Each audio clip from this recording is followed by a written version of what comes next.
پھر سونے کا تشت لائے جو حکمت اور ایمان سے بھرا ہوا تھا، اسے میرے سینے میں ڈال دیا اور پھر میرے سینے کو جوڑ دیا۔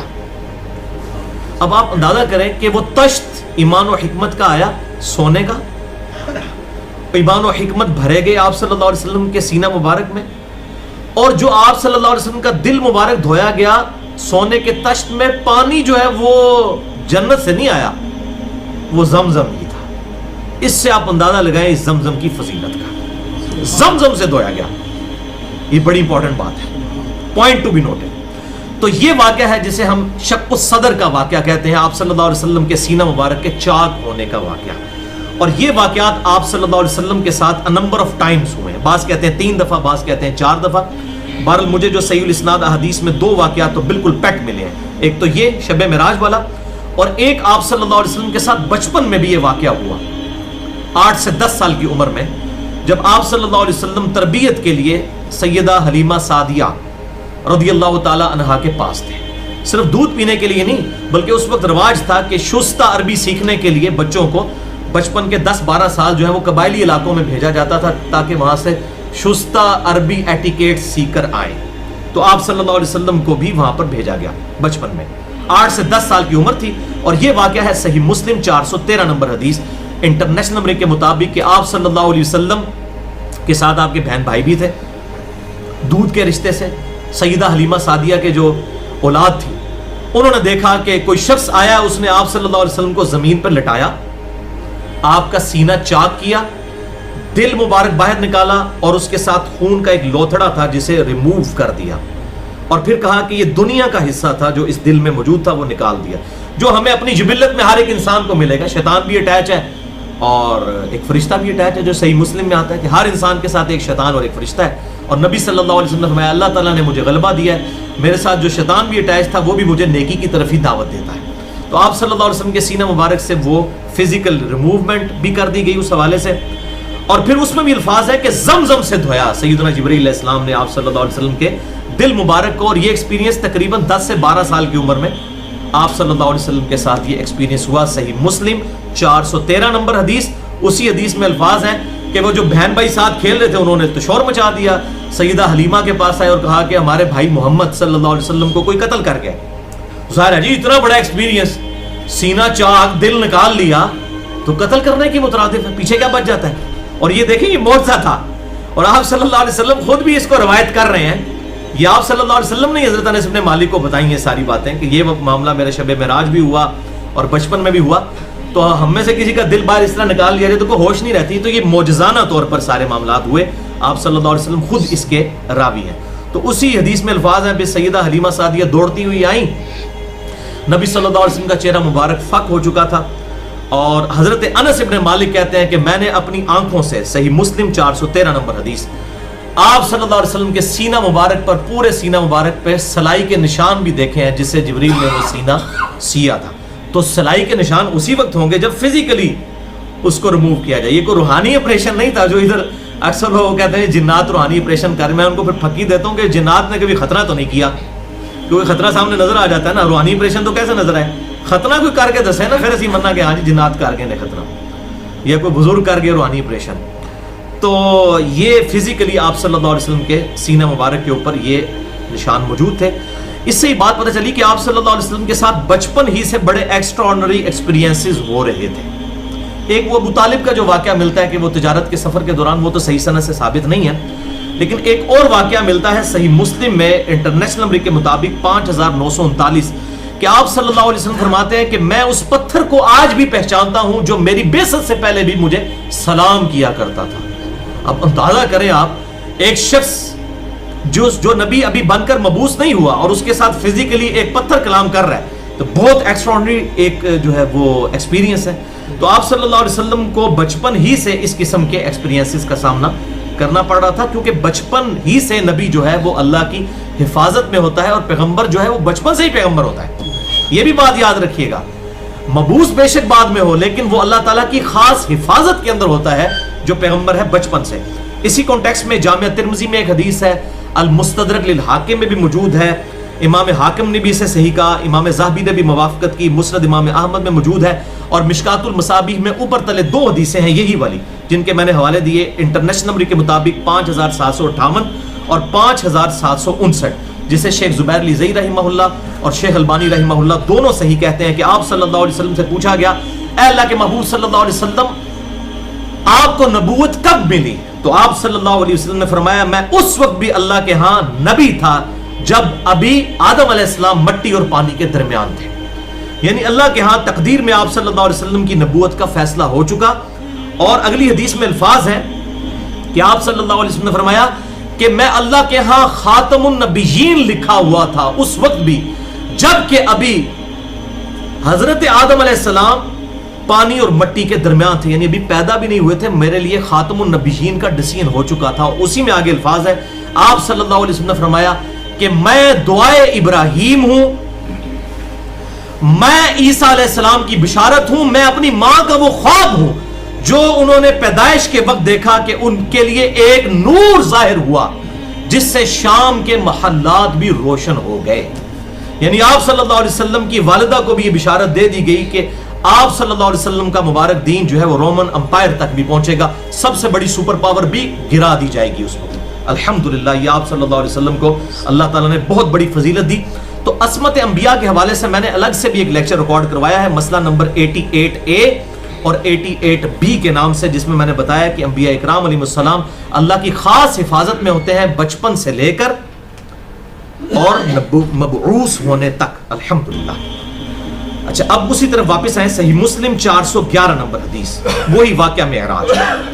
پھر میرے سامنے ایک براق لایا گیا اور وہ ایک ایسا جانور تھا جو سفید رنگ کا تھا، گدھے سے اونچا اور خچر سے چھوٹا، اور اس کی رفتار کا یہ حال تھا کہ اس کا سم وہاں پڑتا تھا جہاں اس کی نگاہ، یعنی اتنا تیز تھا کہ جہاں نگاہ حد نگاہ پہ اس کا پہلا قدم جا کے پڑتا تھا، اتنی سپیڈ والا تھا۔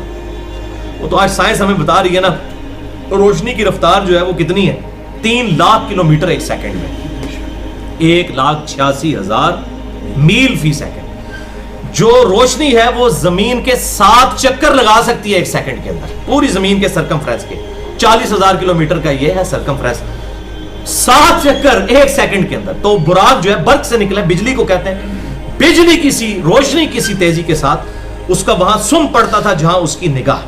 تو یہ آج ہمیں آئنسٹائن نے جو ہے یہ بات سمجھائی ہے کہ اس سے مراد کیا ہے۔ تو بہرحال یہ الگ سے ایک ٹاپک ہے، میں اور طرف نکل جاؤں گا۔ میں اس براق پر سوار ہوا اور بیت المقدس تک آیا اور وہاں اس جانور کو اس حلقہ سے باندھ دیا جس سے اور انبیاء کرام علیہ السلام نے بھی اپنے جانوروں کو باندھا ہوا تھا، یعنی انبیاء کرام وہاں پر آئے تھے، ظاہر ہے یہ فزیکلی وہاں، اور وہی پتھر جس سے آپ صلی اللہ علیہ وسلم اوپر گئے آسمانوں پر، اسے ہی ڈوم آف دا راک کہتے ہیں، قبہ صخرہ اس کے اوپر ہی بنا ہوا ہے وہ۔ تو وہ فزیکلی جو غامدی صاحب سے بھی میں ریکویسٹ کروں گا، یہ عملی تواتر ہے مسلمانوں کا، اور تابعین کے دور کے اندر اس کے اوپر وہ گولڈن کلر کا گنبد رکھ دیا گیا تھا۔ یہ قبر نہیں تھی، قبروں پر گنبد نہیں رکھا گیا۔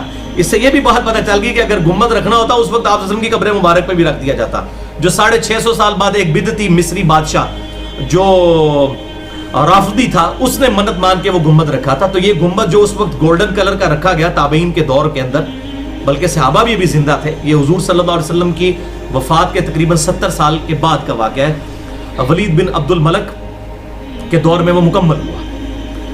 تو لیکن انہوں نے گنبد اس کے اوپر رکھا، وہ ڈوم آف دا راک، اس پتھر کے اوپر، وہ جس کی جعلی تصویریں بھی بعض کا وہ صحیح تصویر ہے، اس کے نیچے سے جو مٹایا ہوا ہے نا کہ ہوا میں آج تک معلق ہے، یہ بالکل جھوٹ ہے، وہ ہوا میں معلق نہیں ہے بلکہ وہ زمین کے اوپر ہی ہے۔ تو اس کے ساتھ حلقے کے ساتھ باندھ دیا۔ اب بھائیو، مسجد الحرام سے بیت المقدس پہنچنے کے دوران آپ صلی اللہ علیہ وسلم کو اللہ تعالیٰ نے کچھ فزیکل ایکسپیرینسز کروائے، جو سورہ بنی اسرائیل میں ہے، لِنُرِيَهُ مِنْ آیاتنا، تاکہ ہم اپنی قدرت کی نشانیاں دکھائیں اپنے محبوب صلی اللہ علیہ وسلم کو۔ اب وہ نشانیاں کیا ہیں وہ میں یہاں پر ہی ذکر کروں، ظاہر ہے کہ ایک ترتیب کے ساتھ چل رہے ہیں۔ چنانچہ اس کانٹیکسٹ میں کل 5 کتابوں میں صحیح سند کے ساتھ یہ حدیث موجود ہے۔ اس کے ضعیف طرق بھی ہیں، امام ابن کثیر نے جرح بھی کی ہے ضعیف طرق کے اوپر، امام بہیقی نے بھی، لیکن جو صحیح طرق ہے اس کا، جس کو امام بہیقی نے بھی صحیح کہا، میں وہ بیان کرنے لگا ہوں، اور شیخ زبیر علی زئی رحمہ اللہ نے بھی اسے صحیح کہا۔ 5 کتابوں سے، نمبر 1 سنن نسائی۔ اب یہ میں 5 کتابوں کا حوالہ اس لیے دے رہا ہوں کہ یہ حدیث بڑے لوگوں کو ہضم نہیں ہوتی ہے، اس لیے میں نے اس کو اتنا ایمفسائز کر کے بیان کیا ہے۔ سنن نسائی میں 451 نمبر دارالسلام کی انٹرنیشنل نمبر کے مطابق، دلائل النبوہ امام بھیکی میں 649 نمبر، جسے امام بھیکی نے خود صحیح کہا۔ تیسری کتاب مجموع الزوائد ابن حجر اسقلانی کے استاد امام حیثمی، ان کی کتاب میں 236 نمبر، المعجم الکبیر طبرانی میں 7142 نمبر، اور تفسیر طبری میں بھی سورہ بنی اسرائیل کی تفسیر میں صحیح سند کے ساتھ ان 5 کتابوں میں یہ حدیث موجود ہے، انس ابن مالک سے اور سیدنا شداد بن اوس رضی اللہ تعالی عنہما سے، کہ نبی صلی اللہ علیہ وسلم فرماتے ہیں جب میں جبرائیل کی معیت میں چلا تو ایک جگہ پہنچ کر انہوں نے عرض کی کہ یہاں اتر کر نماز ادا کیجئے۔ جب میں نماز پڑھ چکا تو جبرائیل نے عرض کی کیا آپ صلی اللہ علیہ وسلم جانتے ہیں یہ کون سی جگہ ہے؟ پھر ساتھ ہی جبرائیل نے کہا اے اللہ کے محبوب صلی اللہ علیہ وسلم یہ طیبہ ہے، یعنی مدینہ شریف، جو آپ کی ہجرت گاہ بنے گی۔ اس سے یہ بات پتہ چلی کہ یہ واقعہ معراج ہجرت سے پہلے ہوا ہے، بنے گی۔ پھر آگے چل کر ایک اور جگہ پر جبرائیل نے مجھے نماز پڑھائی اور عرض کیا یہ طور سینا ہے جہاں اللہ تعالیٰ نے موسیٰ علیہ السلام سے کلام فرمایا تھا۔ پھر آگے چل کر ایک اور جگہ نماز پڑھوائی اور عرض کیا یہ بیت اللحم ہے، جو کہ سیدنا عیسیٰ علیہ السلام کی پیدائش کی جگہ ہے۔ پھر میں بیت المقدس پہنچا، وہاں تمام انبیاء کرام علیہ السلام جمع تھے، جبرائیل علیہ السلام نے مجھے ان کا امام بنایا تو میں نے نماز میں ان کی امامت فرمائی۔ الحمدللہ، اسی وجہ سے ہم آپ صلی اللہ علیہ وسلم کو امام الانبیاء بھی کہتے ہیں صلی اللہ علیہ وسلم۔ سبحان ربک رب العزت عما یصفون وسلام علی المرسلین والحمدللہ رب العالمین۔ اچھا، یہ امام الانبیاء والی جو حدیث ہے اس کا ایک طریق جو ہے صحیح مسلم میں بھی ہے، انٹرنیشنل نمبر کے مطابق 430 نمبر، اور یہ انبیاء کرام کی جو امامت فرمائی اور سارے نبی جمع کیوں ہوئے، اس کی حکمت کیا ہے وہ بھی آج میں انشاءاللہ ٹروتھ ریویل کروں گا کہ یہ سارے نبیوں کو جمع کرنے کا مقصد کیا تھا، وہ ٹروتھ بھی انشاءاللہ آگے چل کے میں ریویل کر دوں گا۔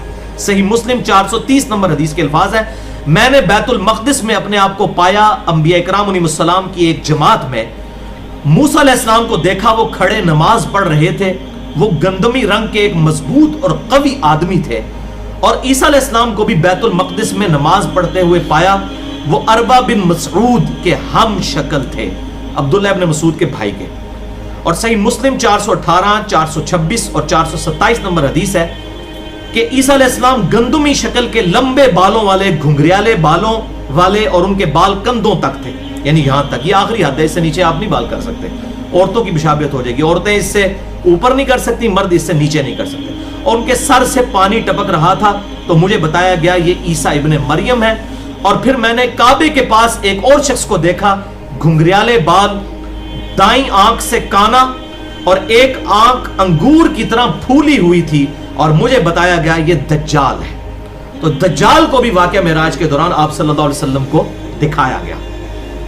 اور صحیح مسلم 430 نمبر حدیث میں مزید الفاظ ہیں کہ میں نے پھر حضرت ابراہیم علیہ السلام کو بھی دیکھا، وہ بھی بیت المقدس میں کھڑے نماز پڑھ رہے تھے، اور ان کے سب سے زیادہ ہم شکل تمہارے صاحب ہے، یعنی نبی صلی اللہ علیہ وسلم، اور میں سب سے زیادہ میں ابراہیم کا ہم شکل ہوں، یعنی میں محمد رسول اللہ صلی اللہ علیہ وسلم۔ پھر نماز کا وقت آیا، صحیح مسلم 430، پھر نماز کا وقت آیا تو میں نے تمام انبیاء کی امامت فرمائی۔ جب میں نماز سے فارغ ہوا تو مجھے بتایا گیا اے محمد صلی اللہ علیہ وسلم، یہ آپ کے پیچھے دوزخ کا داروغہ کھڑا ہے، مالک، اور یہ قرآن میں اس کا نام آیا ہے سورہ الزخرف کی آیت نمبر 77 میں، مالک۔ تو اے اللہ کے محبوب صلی اللہ علیہ وسلم آپ اسے سلام کیجئے۔ آپ فرماتے ہیں جیسے ہی میں اس کی طرف متوجہ ہوا تو اس نے میرے سلام کرنے سے پہلے ہی مجھے السلام علیکم کہہ دیا، تو میں نے پھر اس کے سلام کا جواب دیا، اس نے آپ صلی اللہ علیہ وسلم کو پروٹوکول دیا، خود سلام عرض کر دیا آپ کی بارگاہ میں۔ الحمدللہ، السلام علیکم ایھا النبی ورحمۃ اللہ وبرکاتہ۔ اچھا، ہمارے محبوب صلی اللہ علیہ وسلم نے بھائیوں اس سفر اسراء میں، الاسراء جو یہ مسجد الحرام سے لے کر بیت المقدس تک تھا، بیت اللحم میں نماز پڑھی، طور سینا پر نماز پڑھی، اور مدینہ طیبہ میں، یہ 3 مقامات پر آپ صلی اللہ علیہ وسلم نے نماز پڑھی۔ اور اسی دوران ایک اور ایکسپیرینس بھی ہوا جو صحیح مسلم میں 2 طرق ہیں، انٹرنیشنل نمبر کے مطابق 6157 اور 6158، آپ صلی اللہ علیہ وسلم فرماتے ہیں کہ میں نے مسجد الحرام سے بیت المقدس جاتے ہوئے سرخ ٹیلے کے پاس موسیٰ علیہ السلام کو اپنی قبر میں نماز پڑھتے ہوئے دیکھا. وَهُوَ قَائِمٌ يُصَلِّي فِي قَبْرِهِ، وہ اپنی قبر میں کھڑے ہوئے تھے اور نماز پڑھ رہے تھے.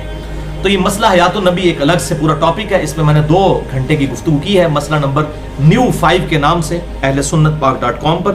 آج مجھے اس کی تفصیل میں جانے کی ضرورت نہیں ہے. یہاں پر میں ایک بڑی انٹرسٹنگ بات اسی بیت اللحم، طور سینا اور مدینہ شریف میں جو آپ صلی اللہ علیہ وسلم کو بیت المقدس کے سفر کے دوران نمازیں پڑھائی گئیں، اس کے کانٹیکسٹ میں آپ کو بڑی ایک انٹرسٹنگ بات سناؤں. آپ کو یاد ہوگا کہ میں نے ایک لیکچر ریکارڈ کروایا تھا، مسئلہ نمبر 43، وسیلہ اور توسل کے صحیح احکام و مسائل. اور اسی طریقے سے قبر رسول صلی اللہ علیہ وسلم کی حاضری سے ریلیٹڈ بھی میرے 2 لیکچر ہیں، 54C اور 54D، تقریباً کوئی 3.5 گھنٹے کی گفتگو. اس میں نے آج کل کے جو سلفی اور اہل حدیث حضرات کے نزدیک بہت بڑے امام ہیں، امام سے مراد یہ نہیں ہے کہ وہ امام حنیفہ کی طرح ان کو امام مانتے ہیں. بعض لوگ کہتے ہیں میں جب امام کہتا ہوں تو ان کو غصہ آتا ہے، وہ کہتے ہیں ہمارے امام تو نبی صلی اللہ علیہ وسلم ہے، تو ہمیں پتہ ہے، ہم سے زیادہ کون جانتا ہے. ہم بھی الحمدللہ اسی لیے سب سے زیادہ محبت ہی اہل حدیث کے ساتھ کرتے ہیں کہ نبی صلی اللہ علیہ وسلم کو امام مانتے ہیں. مراد یہ کہ آج کل جو اسٹیبلش بڑے بڑے ائمہ میں امام ابن تیمیہ المتوفیٰ 728 ہجری، ان کے ایک ایکسٹریم رویے کا وسیلہ اور توسل کے اعتبار سے اور قبر رسول کی حاضری کے اعتبار سے صلی اللہ علیہ وسلم میں نے رد کیا تھا. اور دوسری ایکسٹریم پر جو صوفیاء کے امام ہیں، امام ابو الحسن علی السبکی المتوفیٰ 756 ہجری، یہ دونوں ایک ہی زمانے میں ہوئے.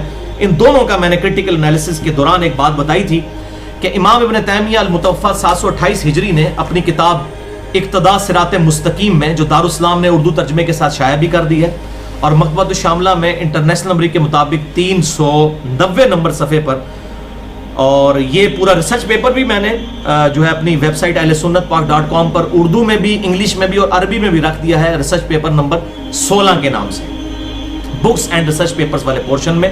اس میں نے بتایا تھا کہ امام ابن تیمیہ نے اقتداء صراط مستقیم صفحہ نمبر 390 مکتبۃ الشاملہ کے مطابق، اس میں انہوں نے سیدنا عبداللہ ابن عمر پر بدعت کا فتویٰ لگایا تھا، کیونکہ وہ حج کے سفر کے دوران نبی صلی اللہ علیہ وسلم کی جگہوں کو تلاش کر کے، جہاں پر آپ صلی اللہ علیہ وسلم نے اپنے سفر حج میں نماز پڑھی تھی، وہاں پر وہ نماز پڑھا کرتے تھے. اور اس حوالے سے امام بخاری رحمہ اللہ نے 10 طرق لیے ہیں صحیح بخاری کے اندر، انٹرنیشنل نمبر کے مطابق 483 سے 492 تک. تو عبداللہ بن عمر ان جگہوں کو تلاش کرتے تھے کہ یہاں پر میرے نبی صلی اللہ علیہ وسلم نے نماز پڑھی، یہ میری سنت یہ بھی ادا ہو جائے. نبی صلی اللہ علیہ وسلم کی جگہوں کو تلاش کرتے تھے.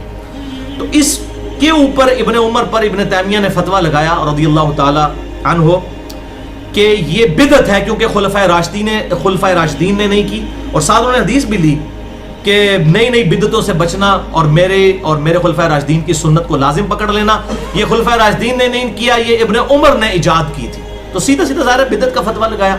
تو اس پہ پھر میں نے گرفت کی تھی ان 2 لیکچرز میں، مسئلہ 43 میں، اور بھی ان کی غلطیاں کچھ بتائی تھیں.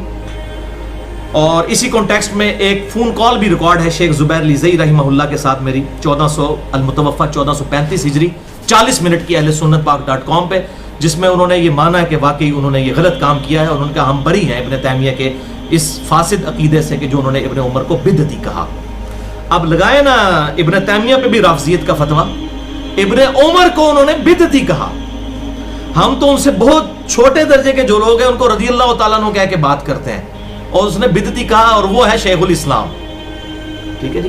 تو یہ اب خود فیصلہ کریں کہ ایسے لوگوں کو شیخ الاسلام کہنا ہے یا شوخ الاسلام کہنا ہے. یہ فیصلہ ہم آپ پہ چھوڑتے ہیں. جو ابن عمر کو، جس کے بارے میں بخاری اور مسلم کی متفق علیہ حدیث ہے، عبداللہ بن عمر رجل صالح، عبداللہ بن عمر نیک مرد ہے. اس نیک مرد کے بارے میں جس کی فضیلت ہے، اس کو بدعتی کہنے والا شیخ الاسلام ہے یا شوخ الاسلام ہے، یہ خود فیصلہ کریں. ہم کسی پہ فتویٰ نہیں لگاتے. ہم یہ کہتے ہیں کہ جو غلطیاں ہوئی وہ اللہ کے سپرد، اور جو ان کے نئے کام ہے اللہ تعالیٰ ان کا اجر ان کو عطا فرمائے، جتنے بھی لوگ ہیں. تو یہ حدیث جو میں نے بتائی بیت اللحم والی، یہ مجھے اس لیے یاد آئی آج. اور آج بھائی جہاں سے میں نے مغرب کی نماز بھی اسی مسجد میں پڑھی جس میں مجھے شیخ زبیر لیزئی رحمہ اللہ کی کال بھی آئی تھی.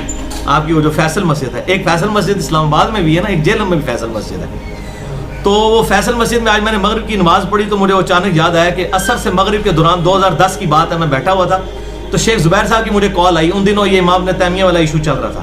مجھے کہتے ہیں علی بھائی وہ حدیث بھی بالکل ٹھیک ہے میرے نزدیک، اور یہ پھقید ہیں جو ابن تیمیہ کے اندھے مقلد بنے ہوئے ہیں نا، کہ ابن عمر کو وہ بدعتی کہتا تھا، ان کو یہ پھقید ہیں کہ نبی صلی اللہ علیہ وآلہ وسلم کو اللہ تعالیٰ نے جبریل کے ذریعے بیت اللحم میں بھی نماز پڑھوائی ہے اور طور سینہ پر بھی نماز پڑھوائی ہے اور مدینہ شریف میں بھی، یعنی یہ مبارک جگہ تھی نبیوں کی نسبت والی. تو انہوں نے کہا یہ بھی پھکی ان کو دیں جو ابن عمر کو بدعتی کہتے ہیں، یہ تو مرفوع حدیث ثابت ہوگی. لہٰذا اب اس کے مقابلے میں اگر کوئی سنن نسائی سے ابو بصرہ غفاری والی طور سینہ والی روایت بھی لے کر آئے گا، وہ موقوف روایت ہوگی. مرفوع حدیث یہی ہے کہ آپ صلی اللہ علیہ وسلم کو بھی ان مبارک جگہوں کے اوپر نماز پڑھوائے گی. بل اس کی بنیاد پر جو مزارات تعمیر کیے جا رہے ہیں اور مزارات کے سفر کے لیے جا رہے ہیں، ہم اس کو قطعاً آن نہیں کرتے ہیں. اس کے خلاف تو میرا پورا لیکچر ہے، مسئلہ نمبر 27 کے نام سے. اسی والے سے بھائیو، جو قبر رسول صلی اللہ علیہ وسلم کی حاضری کے اعتبار سے 54C اور 54D ریکارڈڈ موجود ہیں، جس میں میں نے امام ابن تیمیہ اور امام علی السبکی دونوں کا رد کیا تھا اور درمیان کا راستہ بتایا تھا. اس حوالے سے آج ڈیٹیل میں جانے کی ضرورت نہیں ہے، اور جسے شوق ہو تو وہ دیکھ سکتا ہے. اب مزید ڈیٹیل میں جانے سے پہلے ایک دفعہ دروشی پڑھ لیجیے. اللہم صلی علی محمد وعلی آل محمد کما صلیت علی ابراہیم وعلی آل ابراہیم انک حمید مجید. اللہم بارک علی محمد وعلی آل محمد کما بارکت علی ابراہیم وعلی آل ابراہیم انک حمید مجید. اب یہ بھائیو بڑی اہم ترین گفتگو ہے، خصوصاً آج کل کے دور کے اعتبار سے ایک کریٹیکل ڈسکشن ہے جو میں کرنا چاہ رہا ہوں یہاں پر. بڑی اہم ڈسکشن ہے. وہ یہ بھائیوں کہ بیت المقدس میں انبیاء اکرام علیہ السلام کا جمع ہونا یہ خالصتاً معجزہ ہے. اس واقعے کی جو تفصیلات جتنی احادیث میں آئی وہ تو ہم بیان کر سکتے ہیں، باقی اس کی جو کیفیت ہے، موڈ جسے ہم انگلش میں کہتے ہیں، یہ متشابہات میں داخل ہے. یہ ہم سمجھانے کے لیے باتیں ضرور کرتے ہیں احادیث کی روشنی میں، لیکن اس کو کوئی فزیکلی اس طریقے سے عام آدمی آبزرو نہیں کر سکتا کہ وہاں پر جتنے لوگ موجود تھے. ورنہ بھائیوں ایک مسجد میں کم و بیش 1 لاکھ کے قریب لوگ جمع ہوں تو پورے شہر کے اندر شور نہ پڑ جائے. اب وہ لوگ ادھر کے ادھر ہی تھے، یہ ساری ایکٹیویٹی ہوئی لیکن کسی کو پتہ نہیں چلا بیت المقدس کے اس یروشلم کے سٹی کے اندر، کیونکہ یہ ایک ان سین بیریئر تھا، ایک برزخ کا معاملہ تھا عوام الناس اور انبیاء کرام علیہ السلام کی ان ساری ایکٹیویٹیز کے درمیان. تو یہ دنیا کی زندگی کے اوپر اسے قیاس نہیں کر سکتے، کیونکہ لوگ اسی کی بنیاد کے اوپر عجیب و غریب جھوٹے واقعات بیان کر کے دین کا جنازہ نکالنے کی کوشش کر رہے ہیں. وہ بیسیکلی اپنا جنازہ نکال رہے ہیں.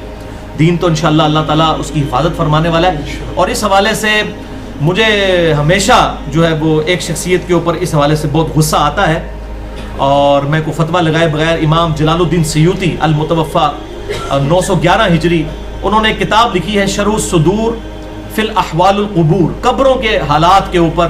اس میں انہوں نے عجیب و غریب قسم کے دو مالائی قصہ کہانی لکھے ہیں کہ نبی صلی اللہ علیہ وسلم اپنی وفات کے بعد نعوذ باللہ اتنی بڑی گستاخی کہ وہ قبر سے نکل کر صحابہ کرام سمیت فلاں بزرگ کے جنازے میں 500 سال بعد پہنچے، 400 سال بعد پہنچے، اس قسم کے. اور مجھے پھر دکھ اس لیے ہوتا ہے کہ ان کو بریلوی بھی رحمہ اللہ کہتے ہیں، دیوبندی بھی رحمہ اللہ کہتے ہیں، اہل حدیث بھی رحمہ اللہ، اور امام سیوطی کہتے ہیں. خدا کے لیے احمد بریلوی صاحب کے اوپر جن باتوں پر گرفت کی ہوئی ہے اس سے بڑی باتیں امام سیوطی نے اپنی کتابوں کے اندر لکھی ہیں. شرح الصدور ایک کتاب جو ہے وہ اس کے اندر اتنے گستاخانہ اور شرکیہ واقعات ہیں، وہ باقی سارے شرکیہ عقائد کے اوپر بھاری ہے.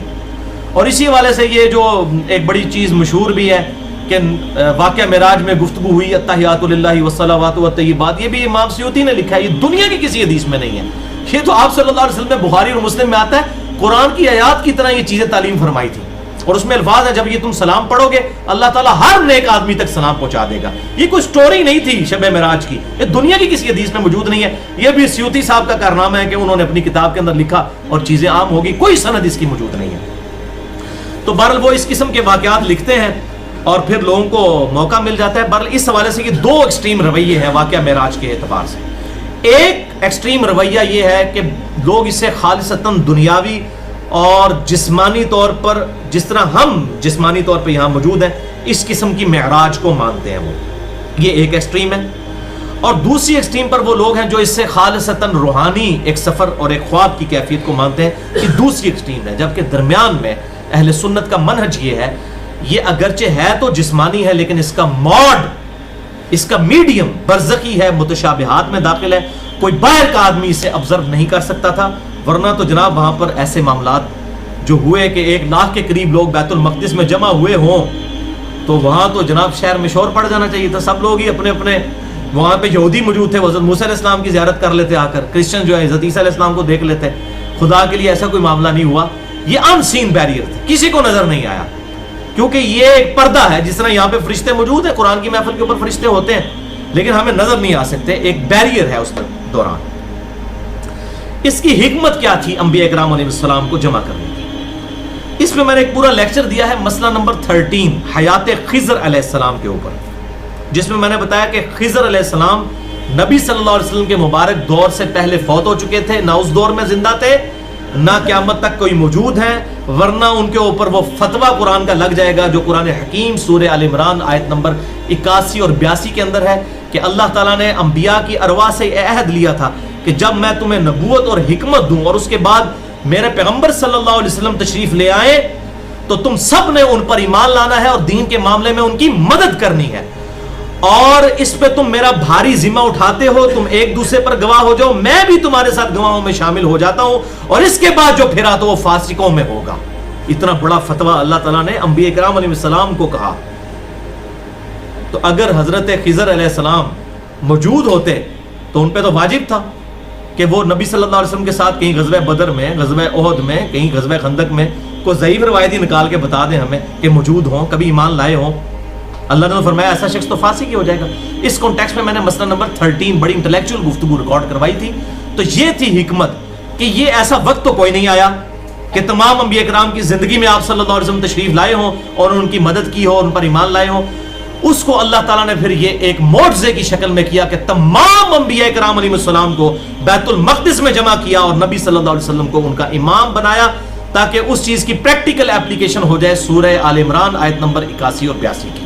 یہ ہے حکمت جو میں نے الحمدللہ کہیں پر پڑھی نہیں ہے، لیکن کتاب و سنت کے دلائل کی روشنی میں جو مجھے سمجھ آتی ہے اس حوالے سے الحمدللہ یہ پریکٹیکلی اللہ تعالیٰ نے آپ صلی اللہ علیہ وسلم کی نبوت کو تمام انبیاء کرام علیہ السلام سے منوایا اور امامت کے لیے آگے کیا. اسی لیے ہم آپ صلی اللہ علیہ وسلم کو امام الانبیاء کہتے ہیں. مجھے ایک بہت بڑے عالم وہ پیر بھی ہیں، انہوں نے فون کیا، مجھے کہتے ہیں جی آپ تو ہر چیز حدیث سے بیان کرتے ہیں، آپ صلی اللہ علیہ وسلم کا ٹائٹل امام الانبیاء جو لکھا ہوتا ہے آپ نے پمفلٹوں میں، یہ کہاں سے ثابت ہے؟ تو وہ یہ سمجھے کہ شاید ان کے امام کا امام اعظم ثابت نہیں ہے اپنے بزرگوں کا، تو یہ بھی ثابت نہیں ہوگا. میں نے کہا آپ حدیث سے شغف نہیں رکھتے، تو میں نے ان کو صحیح مسلم 430 نمبر حدیث بتائی کہ آپ صلی اللہ علیہ وسلم نے انبیاء کی امامت کی ہے، لیکن دل بے ایمان تھے حجتاں ڈھیر. جب بے ایمانی پہ دل اتر آئے تو پھر بڑے لیم ایکسکیوزز انسان جو ہے وہ ڈیوائز کر لیتا ہے. کہتے ہیں جی یہ امامت تو ثابت ہوتی ہے، امام الانبیاء ہونا ثابت نہیں ہوتا. دیکھو یعنی مت ماری جائے، اس کے بعد مطلب بندے کو اپنے امام کی فکر کرنی چاہیے. اب تو بے شک 10 دفعہ میلاد منا، تیرا میلاد کس کام کا منانا کہ تو نبی صلی اللہ علیہ وسلم کو امام الانبیاء ماننے کے لیے تیار نہیں ہے. تو میں نے اس کو بتایا کہ بھائی صحیح مسلم کے اندر جو امامت کی 4 شرائط آئی ہیں نا، ان میں پہلی شرط یہ ہے کہ جس کے پاس قرآن کا سب سے زیادہ علم ہو، کتاب اللہ کا، وہ امام ہو.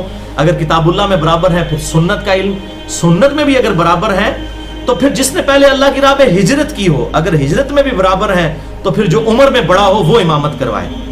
اب ان چاروں کیٹیگریز میں دیکھیں تو آپ صلی اللہ علیہ وسلم کہیں فٹ نہیں ہوتے ہیں.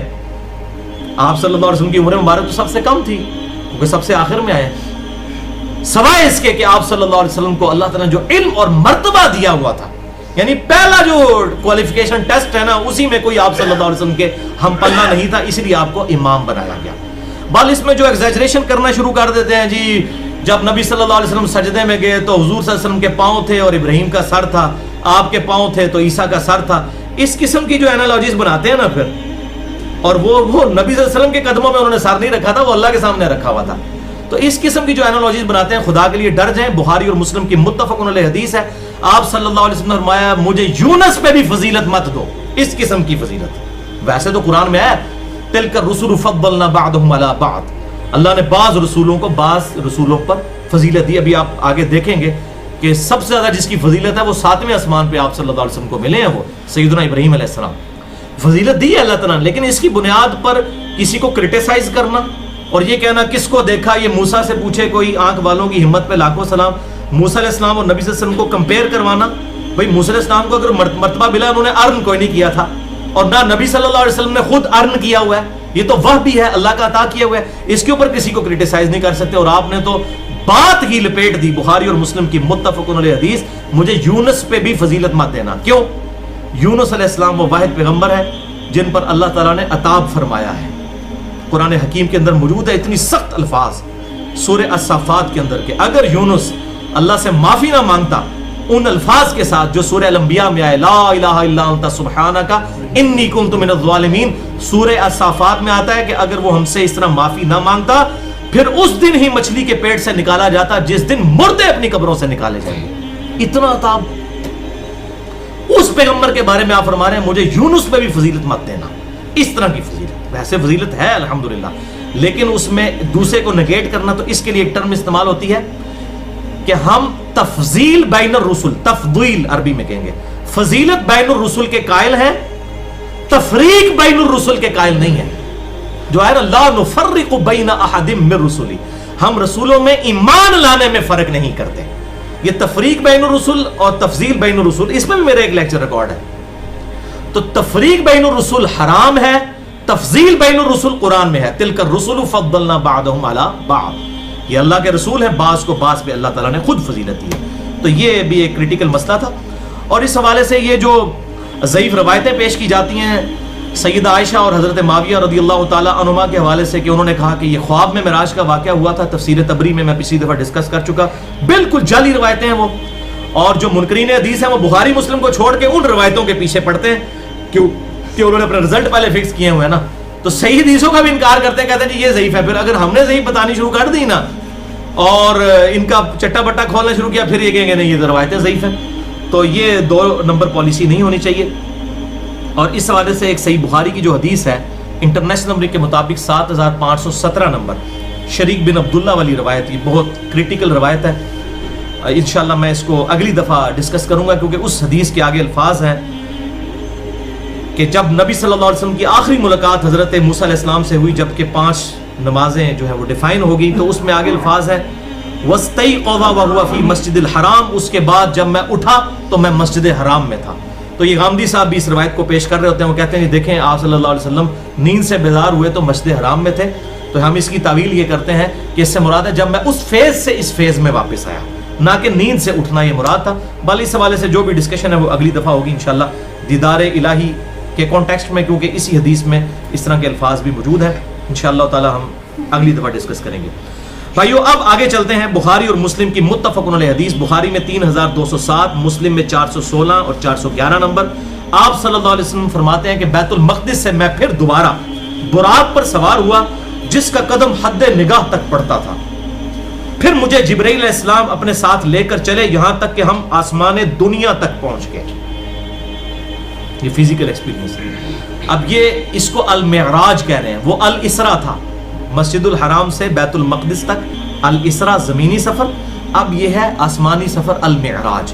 چونکہ یہ زیادہ کریٹیکل ہے اسی وجہ سے واقعہ معراج مشہور ہو گیا، ورنہ یہ ہے واقعہ الاسراء والمعراج، چونکہ یہ بہت کریٹیکل سفر ہے۔ اب اللہ تعالیٰ مزید اپنی قدرت کی نشانیاں آپ صلی اللہ علیہ وسلم کو اس حوالے سے دکھائے گا۔ یہ حدیث آگے چلتی ہے کہ جبرائیل علیہ السلام کے ساتھ ہم آسمان دنیا پر پہنچ گئے۔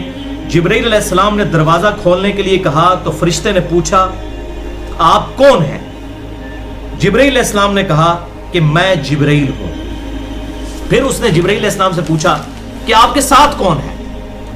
تو انہوں نے فرمایا کہ محمد صلی اللہ علیہ وسلم۔ اس فرشتے نے پوچھا کیا انہیں بلایا گیا ہے؟ تو جبرائیل علیہ السلام نے کہا ہاں۔ تو پھر اس فرشتے نے دروازہ کھول کر کہا خوش آمدید اور تشریف لانے والے کتنے ہی اچھے ہیں، اور پھر دروازہ کھول دیا۔ جب میں وہاں پہنچا تو میں نے وہاں آدم علیہ السلام کو دیکھا۔ جبرائیل علیہ السلام نے بتایا کہ یہ آپ کے والد آدم علیہ السلام ہیں، انہیں سلام کیجئے۔ میں نے انہیں سلام کیا اور انہوں نے میرے سلام کا جواب دیا، اور پھر کہا کہ صالح بیٹے، صالح نبی خوش آمدید ہو۔ پھر جبرائیل علیہ السلام مجھے لے کر اور اوپر گئے تو وہ دوسرے آسمان پر پہنچ گئے۔ انہوں نے دروازہ کھولنے کے لیے کہا، پوچھا گیا کون ہے؟ انہوں نے کہا جبرائیل۔ پھر پوچھا گیا آپ کے ساتھ کون ہے؟ انہوں نے کہا محمد صلی اللہ علیہ وسلم۔ پوچھا گیا کیا ان کی طرف کسی کو بھیجا گیا تھا؟ فرمایا ہاں۔ یعنی وہ کہہ رہے ہیں کہ یہ جو آپ ساتھ لے کے آ رہے ہیں کہ یہ یعنی مہمان بنا کر لائے گئے ہیں یا آپ اپنی کیپیسٹی میں خود لے کر آئے ہیں؟ تو ان کا نہیں، میں اللہ کے حکم سے ان کو لے کر آ رہا ہوں، ورنہ تو دروازہ نہیں کھول سکتا تھا۔ تو انہوں نے کہا خوش آمدید، آنے والے کتنے ہی اچھے ہیں، اور دروازہ کھول دیا دوسرے آسمان کا۔ اس سے یہ بات پتہ چلی، یہ جو احمد بریلوی صاحب نے قصیدہ معراجیہ لکھ کر اور اس کو وہ جس طرح شادی کی ایک سرمنی پریزنٹ کیا نا کہ جی وہ فرشتے پہنچے ہوئے تھے براتی بن کے استقبال کے لیے، وہ بھائی آسمانوں کے فرشتوں کو پتہ ہی نہیں ہے کہ آپ وسلم اوپر آ رہے ہیں، ورنہ وہ پوچھتے اور پوچھا ساتھ کون ہے۔ اگر یہ براتیوں والا معاملہ ہوتا، دیکھیں کس طرح جھوٹ بولتے ہیں، یہ تو سب کچھ آنن فانن اللہ تعالیٰ کا ڈیسیژن تھا، کسی کو نہیں پتا تھا کہ اللہ نے یہ ڈیوائن ڈیسیژن کیا ہوا ہے، ورنہ تو وہ کہتے ہیں ہاں جی جبرائیل شکر ہے پہنچ آیا، دروازہ پہلے کھولتا ہے۔ وہ پوچھ رہے کون ہے، ساتھ بھی بندہ ہے، دروازہ نہیں کھولا، جبرائیل کے کہنے پر کھولا کیونکہ فرشتوں کا سردار ہے، اس نے گارنٹی دی کہ ہاں یہ بلائے گئے ہیں۔ اگر سارے فرشتوں کو پہلے ہوتا تو انتظار کر رہے ہوتے۔ تو یہ اس طریقے سے، اور پھر کہتے ہیں جی وہ انبیاء کرام علیہ السلام جو ہیں وہ بیت المقدس میں تھے، وہ انبیاء پہلے کیسے آسمانوں پہ پہنچ گئے؟ بھئی یہ سب کے سب معاملات متشابہات ہیں، ان کی ڈیٹیلز ہمیں نہیں بتائے گی، ہم اس عقل کے ساتھ اس کو سمجھ نہیں سکتے، بلکہ اس عقل کے ساتھ تو اگر آپ کو انجینئرنگ نہیں آتی ہے، آپ تو الیکٹرو میگنیٹک ویوز کو سمجھ کے موبائل کی جو ورکنگ کا فینومینا ہے اس کو بھی نہیں سمجھ سکتے، جو فزیکل فینومینا ہے، روحانی نہیں ہے، تو آپ یہ روحانی معاملات کیسے سمجھ سکتے ہیں؟ یا میں آپ کو سمجھا سکتا ہوں، ہم تو اتنی زبان کھول سکتے ہیں جتنی اللہ کے محبوب صلی اللہ علیہ وسلم نے ہمیں تعلیمات فرمائی ہیں، اسی کے اندر اندر ہم اپنا آپ کو بتا سکتے ہیں، یہ ہمارا اپنا ذاتی علم نہیں ہے۔ تو دوسرے آسمان پر پہنچے تو کہتے ہیں آپ صلی اللہ علیہ وسلم دروازہ کھولا گیا، جب میں وہاں پہنچا تو یحییٰ اور عیسیٰ علیہ السلام سے ملاقات ہوئی، وہ دونوں خالہ ذات تھے، فرمایا گیا یہ یحییٰ علیہ السلام ہے اور یہ عیسیٰ علیہ السلام ہے، ان دونوں کو سلام کیجئے۔ میں نے سلام کیا تو ان دونوں نے میرے سلام کا جواب دیا اور مجھے کہا صالح بھائی خوش آمدید ہو، نبی صالح خوش آمدید ہو۔ اور سنن ابن ماجہ میں حدیث ہے 4081 نمبر، انٹرنیشنل نمبر کے مطابق المستدرک للحاکم میں بھی موجود ہے، امام حاکم نے بھی صحیح کہا، امام ذہبی نے بھی موافقت کی، مسند امام احمد میں بھی ہے، اور میں نے مسئلہ نمبر 12 حیات مسیح اور نزول مسیح علیہ السلام میں بھی حدیث بیان کی ہے کہ جب حضرت عیسیٰ علیہ السلام سے آپ صلی اللہ علیہ وسلم کی ملاقات ہوئی نا، تو حضرت عیسیٰ علیہ السلام اور باقی انبیاء کرام علیہ السلام سے جو آسمانوں پر ملاقات ہوئی تو سب سے آپ صلی اللہ علیہ وسلم نے پوچھا کہ بتاؤ قیامت کب آئے گی؟ تو سب نے کہا کہ اس کا علم صرف اللہ کے پاس ہے، اور تم چلے جاؤ حضرت عیسیٰ کے پاس۔ پھر آپ صلی اللہ علیہ وسلم الٹیمیٹلی حضرت عیسیٰ کے پاس آئے کہ آپ بتائیے کہ قیامت کب آئے گی؟ تو انہوں نے کہا کہ قیامت آنے کا تو مجھے نہیں پتا، لیکن ایک بات یہ ہے کہ قیامت سے پہلے دجال آئے گا اور اللہ تعالیٰ مجھے آسمان سے زمین پر اتارے گا، اور جہاں تک میری سانس جائے گی میری سانس سے وہ پگھلے گا، اس کو میں قتل کروں گا۔ اور اس کا ذکر اشارتاً قرآن میں بھی موجود ہے کہ حضرت عیسیٰ علیہ السلام قیامت کی خبر ہے۔ مسئلہ نمبر 12 میں نے ڈیٹیل سے ریکارڈ کروایا، سورہ الزخرف آیت نمبر 61 ہے، وَإِنَّهُ لَعِلْمٌ لِلسَّاعَةِ، اور عیسیٰ علیہ السلام قیامت کی خبر ہے۔ یہ سنن ابن ماجہ 4081 نمبر حدیث ہے، مستدرک للحاکم میں بھی موجود ہے، امام حاکم نے صحیح کہا، امام ذہبی نے صحیح کہا، اور مسند امام احمد میں بھی موجود ہے۔ دوسرے آسمان پر حضرت عیسیٰ علیہ السلام سے یہ ڈسکشن ہوئی، پھر مجھے تیسرے آسمان پر لے جایا گیا، پھر وہی گفتگو ریپیٹ ہوئی۔ تیسرے آسمان پر یوسف علیہ السلام سے ملاقات ہوئی، چوتھے آسمان پر حضرت ادریس علیہ السلام سے ملاقات ہوئی، پانچویں آسمان پر ہارون علیہ السلام سے ملاقات ہوئی، اور پھر چھٹے آسمان پر پہنچے تو دروازہ کھولنے کے لیے کہا تو انہوں نے پوچھا کون؟ فرمایا جبریل۔ پوچھا گیا آپ کے ساتھ کون؟ فرمایا محمد صلی اللہ علیہ وسلم۔ پوچھا گیا ان کی طرف پیغام بھیجا گیا تھا؟ فرمایا ہاں۔ کہا گیا خوش آمدید، آنے والے کتنے ہی اچھے ہیں۔ دروازہ کھول دیا گیا۔ جب میں وہاں چھٹے آسمان پر پہنچا تو موسیٰ علیہ السلام تشریف فرما تھے۔ جبریل علیہ السلام نے فرمایا یہ موسیٰ ہیں، انہیں سلام کیجئے۔ میں نے انہیں سلام کیا تو انہوں نے سلام کا جواب دیا۔ پھر فرمایا صالح بھائی اور صالح نبی خوش آمدید ہو۔ جب میں موسیٰ علیہ السلام سے آگے بڑھنے لگا، یعنی 7ویں آسمان کی طرف، تو موسیٰ علیہ السلام رونے لگے۔ تو ان سے پوچھا گیا آپ کیوں رو رہے ہیں؟ تو انہوں نے فرمایا میں اس لیے روتا ہوں کہ ایک نوجوان محمد صلی اللہ علیہ وسلم جو میرے بعد مبعوث کیا گیا، اور اس کی امت جنت میں جانے والے افراد میری امت کے جنت میں جانے والے افراد سے بہت زیادہ ہوں گے۔ یعنی اللہ نے یہ بہت بڑی فضیلت دی ہے، یعنی یہ ان کا رشک کی وجہ سے رونا تھا کہ میرے بعد آیا اور اللہ نے اس کو یہ فضیلت دی۔ اور بخاری اور مسلم کی متفق علیہ حدیث ہے کہ جنتیوں کا نصف امت محمدیہ صلی اللہ علیہ وسلم سے، اور اس کی وجہ بھی یہی ہے، بخاری اور مسلم کی متفق علیہ حدیث ہے، تمام نبیوں پر ایمان لانے والے لوگوں کی تعداد ڈیپینڈ کرتی تھی اس نبی کو دیے گئے معجزے پر، اور مجھے اللہ تعالیٰ نے وہی یعنی القرآن کا معجزہ دیا۔ میں اللہ سے امید کرتا ہوں سب سے زیادہ امتی جنت میں جانے والے میری امت سے ہوں گے، کیونکہ میرا معجزہ سب سے بڑا ہے، اور آج ہمیں پریکٹیکل نظر آ رہا ہے۔ آپ دیکھ لیجئے، Islam is the fastest growing religion in America, in Europe. اس کے اوپر میں کئی لیکچر دے چکا ہوں، مسئلہ نمبر 64 دیکھ سکتے ہیں، مسئلہ نمبر 1 دیکھ سکتے ہیں, مسئلہ نمبر 115 دیکھ سکتے ہیں, اور کافی لیکچرز. تو بہرحال سنن ابن ماجہ میں بھی ایک حدیث موجود ہے, آپ صلی اللہ علیہ وسلم نے فرمایا کہ جنتیوں کی 120 میں سے 80 صفحے میری امت سے ہوں گی. 120 میں سے 80 صفحے. تو حضرت موسیٰ علیہ السلام ایویں نہیں رو رہے تھے, انہوں نے کہا یہ میرے بعد نوجوان آیا اور اس کی امت زیادہ جنت میں جائے گی. پھر مجھے 7ویں آسمان پر لے جایا گیا. جبرائیل علیہ السلام نے دروازہ کھولنے کے لیے کہا تو پوچھا گیا آپ کون ہیں؟ فرمایا جبریل. پوچھا گیا آپ کے ساتھ کون؟ فرمایا محمد صلی اللہ علیہ وسلم. پوچھا گیا کیا ان کی طرف پیغام بھیجا گیا تھا؟ فرمایا گیا ہاں. اب دیکھ لیجئے, کوئی بارات نہیں, کوئی باراتی نہیں, پتہ نہیں کہاں سے سٹوری بنا لی قصیدہ معراجیہ میں امام صاحب ریلوی صاحب نے.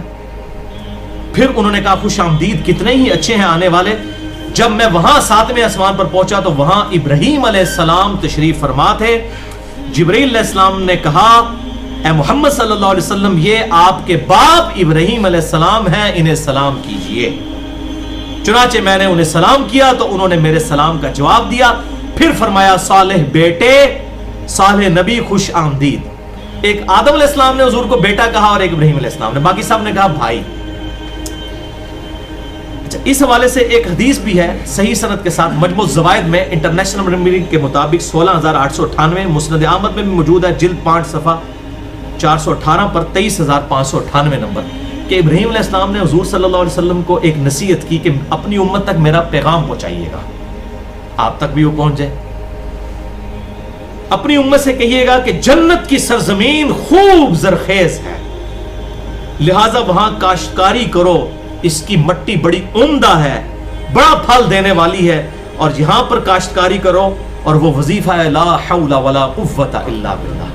یہ جتنی بار پڑھو گے وہاں پر جنت میں درخت لگیں گے. ایک ویسے روایت سبحان اللہ الحمدللہ کے لیے بھی ہے, وہ ضعیف ہے, یہ صحیح سند کے ساتھ ہے لا حول ولا قوت الا باللہ. اس لیے میں نے اسماء اعظم پہ جو لیکچر دیا تھا مسئلہ نمبر 82, اس میں بھی میں نے یہ اسم اعظم بتایا تھا. اور بخاری اور مسلم کی متفق علیہ حدیث ہے کہ اللہ تعالیٰ نے جنت کے خزانوں میں سے مجھے خزانہ دیا ہے, لا حول ولا قوت الا باللہ. نہیں ہے طاقت گناہ سے بچنے کی اور نہ ہمت ہے نیکی کرنے کی مگر اس کی توفیق سے. یہ تو ٹوٹل آپ سمجھے نا کہ اپنے آپ کو خدا کے سپرد کرنے والی بات ہے. اللہ کے سپرد کر دے, اللہ تعالیٰ جو ہے وہ حفاظت فرمانے والا ہے. لا حول ولا قوت الا باللہ. تو یہ ابراہیم علیہ السلام نے وہاں پر نصیحت کی. پھر مجھے سدرۃ المنتہا تک لے جایا گیا. اس کے میوے, یعنی وہ سدرۃ المنتہا ایک سمجھ لیں بیری کے ٹائپ کا ایک درخت ہے, ہجر کے مٹکوں کی مانند تھے, اس کے پتے ہاتھی کے کانوں کی طرح تھے. جبرائیل نے بتایا یہ سدرۃ المنتہا ہے. سدرۃ المنتہا یعنی یہ حد ہے, اس سے آگے کوئی چیز نہیں جا سکتی. وہاں 4 نہریں تھی, 2 باطنی اور 2 ظاہری تھی. میں نے کہا جبرائیل یہ 2 چیزیں کیا ہیں؟ تو انہوں نے بتایا یہ 2 باطنی نہریں ہیں اور 2 نہریں جنت میں بہتی ہیں, اور 2 ظاہری نہریں ہیں جو دنیا کے اندر نیل اور فرات کے نام سے. ظاہر ان کا کوئی روحانی ریلیشن شپ اللہ تعالیٰ کے ساتھ ہے, ظاہر اللہ کے خزانوں میں سے ہی یہ سارے معاملات چل رہے ہیں, اس کی ڈیٹیل میں ہم نہیں جا سکتے. پھر مجھے بیت المعمور کی طرف لے جایا گیا. میرے پاس شراب, دودھ اور شہد کا برتن لایا گیا. یہ آپ کا اب ٹیسٹ تھا. 3 برتن لائے گئے, دودھ کا, شراب کا اور شہد کا. تو آپ صلی اللہ علیہ وسلم نے دودھ والا برتن اٹھا لیا. تو جبرائیل نے کہا کہ اے اللہ کے محبوب آپ نے فطرت کو اختیار کیا ہے, اگر کوئی اور آپ پی لیتے تو آپ کی امت گمراہ ہو جاتی. یہ دوسری روایت بخاری مسلم میں آتا ہے. تو آپ صلی اللہ علیہ وسلم نے دودھ اس میں سے نوش فرمایا. پھر مجھ پر دن میں 50 نمازیں فرض کی گئیں, یہی سدرۃ المنتہا کے اوپر.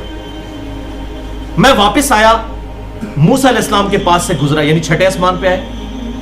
تو انہوں نے پوچھا آپ صلی اللہ علیہ وسلم کو کیا حکم ملا؟ میں نے کہا کہ مجھ پر ہر روز 50 نمازیں پڑھنے کا حکم دیا گیا. انہوں نے فرمایا آپ صلی اللہ علیہ وسلم کی امت ہر روز 50 نمازیں پڑھنے کی طاقت نہیں رکھے گی. اللہ کی قسم میں آپ صلی اللہ علیہ وسلم سے پہلے لوگوں کا تجربہ کر چکا ہوں, اور بنی اسرائیل کا مجھے سخت تجربہ ہے. آپ اپنے رب کے حضور دوبارہ جائیں اور اپنی امت کے لیے تخفیف کی درخواست کریں. 50 نمازیں بہت زیادہ ہیں. میں دوبارہ گیا تو مجھ سے 10 کم کر دی گئی. پھر میں موسیٰ علیہ السلام کے پاس آیا, پھر انہوں نے وہی بات کی. پھر میں خدا کے پاس گیا, یعنی وہ جہاں پر سدرۃ المنتہا پر جہاں پر اللہ تعالیٰ اپنی شان کے لائق وہی فرما رہا تھا, 10 نمازوں کی تخفیف کر دی گئی. میں موسیٰ علیہ السلام کے پاس واپس آیا, پھر انہوں نے وہی بات کی. پھر میں اللہ کے حضور حاضر ہوا, پھر 10 نمازیں کم کر دی گئیں. پھر یہ بار بار 10 کرتے اینڈ پہ 10 رہ گئیں. پھر موسیٰ علیہ السلام کے پاس آیا تو انہوں نے کہا ایک بار اور جائیے, تو وہ نمازیں 5 کر دی گئیں. میں موسیٰ علیہ السلام کے پاس آیا تو انہوں نے پوچھا آپ کو کیا حکم دیا گیا؟ انہوں نے کہا 5 ہر روز پڑھنے کا حکم دیا گیا ہے۔ موسیٰ علیہ السلام نے کہا کہ آپ صلی اللہ علیہ وسلم کی امت ہر روز 5 نمازیں پڑھنے کی طاقت نہیں رکھے گی، کیونکہ میں آپ سے پہلے لوگوں کا تجربہ کر چکا ہوں۔ ایسے بڑا ایکسپرٹ اوپینین تھا، اور ایک پھیرا اور لگ جاتا ہے، ساری نمازیں ہی معاملہ والا جو ہے وہ ہو جاتا ہے ایسا۔ تو انہوں نے کہا کہ یہ 5 بھی نہیں پڑے گی، مجھے سخت تجربہ ہے بنی اسرائیل کا، آپ اپنے رب کے پاس پھر جائیں اور اپنی امت کے لیے تخفیف کی درخواست کریں۔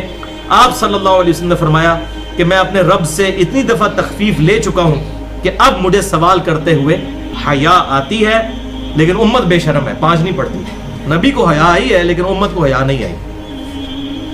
اب میں راضی ہوں اور سر تسلیم خم کرتا ہوں۔ فرمایا جب میں وہاں سے چلا تو آواز دینے والے نے آواز دی، میں نے 5 نمازوں کا فریضہ جاری کر دیا اور اپنے بندوں پر تخفیف فرما دی۔ جبکہ صحیح مسلم میں آگے الفاظ ہیں 411 نمبر، یہی اسی حدیث کے کانٹیکسٹ میں، کہ 7ویں آسمان پر ابراہیم علیہ السلام سے ملاقات ہوئی تو آپ بیت المعمور سے ٹیک لگائے ہوئے تھے۔ خانہ کعبہ شریف کے ایگزیکٹ اوپر 7ویں آسمان پہ ایک اور بیت اللہ ہے جسے بیت المعمور کہتے ہیں، وہ فرشتوں کی طواف کی جگہ ہے۔ تو حضرت ابراہیم علیہ السلام اس سے ٹیک لگائے ہوئے تھے، وہاں ہر روز 70,000 فرشتے داخل ہوتے ہیں اور دوبارہ ان کی باری نہیں آتی، اتنے فرشتے ہیں۔ ایک بار جس کو طواف کا موقع ملے دوبارہ اس کی باری نہیں آئے گی قیامت تک بیت المعمور کا طواف کرنے کی۔ اللہ۔ پھر مجھے سدرۃ المنتہا تک لے جایا گیا، اس کے پتے ہاتھی کے کانوں کی طرح تھے، جبکہ اس کا پھل مٹکوں کی طرح تھا، بڑا بڑا، یعنی کہ بیر کی طرح۔ جب اس کو اللہ کے حکم سے جس چیز نے ڈھانپنا تھا ڈھانپ لیا تو اس کی حالت ہی بدل گئی، اس بیری کے درخت کی، یعنی اللہ تعالیٰ کی خاص تجلی اس پر آئی۔ اللہ کی مخلوق میں سے اس کے حسن کی کوئی تعریف نہیں کر سکتا جو اس وقت اللہ تعالیٰ کی تجلیات کی وجہ سے سدرۃ المنتہا کے اوپر اس بیری کے درخت کی کنڈیشن تھی۔ چنانچہ اس وقت اللہ تعالیٰ نے وحی فرمائی، یعنی سدرۃ المنتہا پر وحی فرمائی جو وحی کرنی تھی۔ یہ سدرۃ المنتہا ہی اینڈ ہے، اور دن رات مجھ پہ 50 نمازیں فرض کر دی گئی۔ تو یہ سدرۃ المنتہا پہ فرض ہوئی ہیں۔ آپ صلی اللہ علیہ وسلم بار بار سدرۃ المنتہا پر جاتے تھے اور واپس آتے تھے۔ منتہا کا مطلب ہی دی اینڈ ہے، انتہا اردو میں بھی ہم لفظ استعمال کرتے ہیں۔ پھر میں یہ حکم لے کر موسیٰ علیہ السلام کے پاس آیا، پھر اس حدیث 411 صحیح مسلم میں وہی الفاظ ہیں، پھر واپس گیا اینڈ پہ۔ میں اپنے رب اور موسیٰ کے درمیان آتا جاتا رہا، حتیٰ کہ اللہ نے فرمایا محمد ہر روز 5 نمازیں ہیں اور ہر نماز کے لیے 10 گنا اجر ہے۔ اس طرح یہ 50 نمازیں ہو گئی، کیونکہ وہ سورہ الانعام میں بھی آیا نا کہ ایک نیکی 10 کے برابر ہے۔ اور دوسرے الفاظ بخاری مسلم میں آتے ہیں کہ ہمارا حکم بھی نہیں بدلا، ہم نے 50 کی 50 ہی رہنے دی ہیں، 5 کر کے بھی اس کو 10 سے ملٹیپلائی کر دیا۔ حتیٰ کہ اللہ تعالیٰ نے فرمایا کہ محمد صلی اللہ علیہ وسلم ہر روز یہ 5 نمازیں ہیں اور ہر نماز کے لیے 10 گنا اجر ہے۔ اس طرح یہ 50 نمازیں ہوئیں۔ جو شخص کسی نیکی کا ارادہ کرے اور اس نیکی کو نہ کر سکے تو میں اس کے لیے ایک نیکی پھر بھی لکھ دوں گا، اور اگر وہ نیکی کو کر لے تو 10 نیکیاں لکھوں گا، اور جو شخص برائی کا ارادہ کرتا ہے لیکن وہ اسے نہیں کرتا تو میں اس کے لیے کچھ بھی نہیں لکھتا، اگر اس کا ارتکاب کرے گا تو صرف ایک ہی برائی لکھی جاتی ہے۔ آپ صلی اللہ علیہ وسلم فرماتے ہیں میں نیچے آیا حتیٰ کہ موسیٰ علیہ السلام کے پاس آ کر میں نے انہیں بتایا، لیکن انہوں نے پھر بھی یہی فرمایا کہ اپنے رب کے پاس جائیں اور اسے تخفیف کی درخواست کریں، یعنی 5 وکٹ آؤ۔ تو رسول اللہ صلی اللہ علیہ وسلم نے فرمایا میں نے کہا کہ میں اتنی بار اپنے رب کے پاس گیا کہ لہٰذا اب مجھے جانے سے حیا آتی ہے، کاش امت بھی حیا کرے اور نمازوں میں استقامت جو ہے وہ اختیار کرے، آمین۔ اچھا، بخاری اور مسلم کی ایک اور طرق میں جو حضرت ابو ذر غفاری رضی اللہ تعالیٰ عنہ سے ہے، بخاری میں 349، مسلم میں 415، اس میں الفاظ ہیں کہ جب آسمان دنیا پر دروازہ کھولا گیا، آسمان دنیا کا پہلا جہاں پہ آدم علیہ السلام سے ملاقات ہوئی، تو ایک شخص جس کے دائیں اور بائیں جانب کچھ لوگ تھے وہ میں نے دیکھا۔ جب وہ اپنے دائیں طرف دیکھتا تھا تو مسکرا دیتا تھا، اور جب بائیں طرف دیکھتا تھا تو رونا شروع کر دیتا تھا۔ اور اس شخص نے کہا خوش آمدید نبی صالح اور بیٹے صالح۔ میں نے جبریل سے پوچھا یہ کون ہے؟ تو انہوں نے بتایا کہ یہ آدم علیہ السلام ہے، ان کے دائیں اور بائیں جانب جو گروہ ہیں یہ ان کی اولادوں کی روحیں ہیں۔ جب وہ دائیں طرف یعنی جنتیوں کے گروہ کو دیکھتے ہیں تو خوش ہوتے ہیں، اور جب بائیں طرف دیکھتے ہیں جہنمیوں کو تو رونا شروع کر دیتے ہیں۔ اللہ اللہم اجرنا من النار، اللہم اجرنا من النار، اللہم اجرنا من النار، اللہم من احییتہ منا فاحیہ علی الاسلام ومن توفیتہ منا فتوفہ علی الایمان۔ پھر باقی انبیاء اکرام علیہ السلام سے ملاقات ہوئی، پھر مجھے اوپر لے جایا گیا حتیٰ کہ میں اس قدر بلند ہوا اور اس جگہ تک پہنچ گیا جہاں میں نے قلموں کے لکھنے کی آواز سنی، یعنی یہ جو لوح محفوظ پہ قلم اور فرشتے جو اللہ تعالیٰ کی، یہ ڈیٹیل قرآن حکیم میں بھی مختلف جگہوں پر آتی ہے، احادیث کے اندر بھی، کہ فرشتوں پر بھی احکامات جو ہے سدرۃ المنتہا کے اوپر نازل ہوتے ہیں، پھر وہ اللہ تعالیٰ کے حکم سے لکھتے ہیں ان چیزوں کو جو انہوں نے آ کے دنیا میں ایکٹیویٹیز پرفارم کرنی ہوتی ہیں. اور پھر اللہ تعالیٰ نے میری امت پر 50 نمازیں فرض کر دیں. اسی سدرۃ المنتہا پر مجھے سدرۃ المنتہا تک لے جایا گیا، کئی رنگوں نے اسے ڈھانپ رکھا تھا، میں نہیں جانتا وہ کیا ہے. پھر مجھے جنت میں لے جایا گیا، وہاں موتیوں کے گنبد اور اس کی مٹی کستوری کی سی خوشبو کی تھی، اور سورۃ النجم میں بھی اس کا ذکر موجود ہے.